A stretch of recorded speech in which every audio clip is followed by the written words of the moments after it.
Good morning, my seedy friends. Brenda here from the Pop-Up Homestead. I have little Joy over here helping me. Today we're going to talk about seed saving, one of my favorite topics.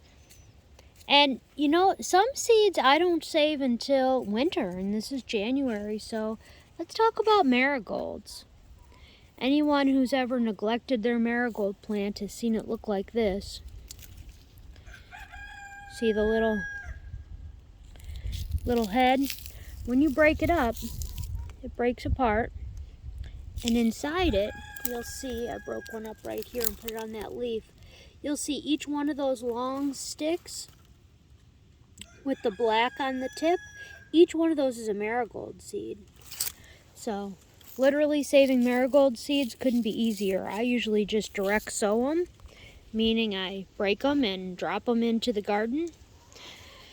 So, being that this is going to be a new garden for us this year, I've been self-sowing everything, so needless to say, I let all this go.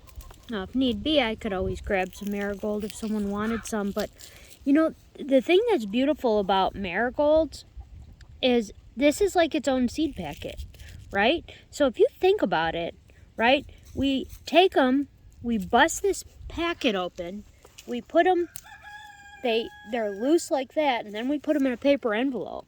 When, really, thank you, God. God has already packaged them up for us.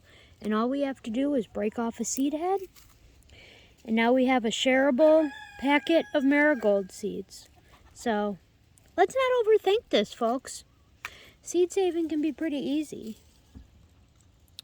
There's some black-eyed Susans. See the little head there? It may be too sunny. I have more marigolds over there. And just by letting things die back, most times you can collect a lot of seed from them. So this is holy basil. You can see here, each one of those little black specks is a holy basil seed, and I just direct sow them in. So I hope this video was helpful to someone.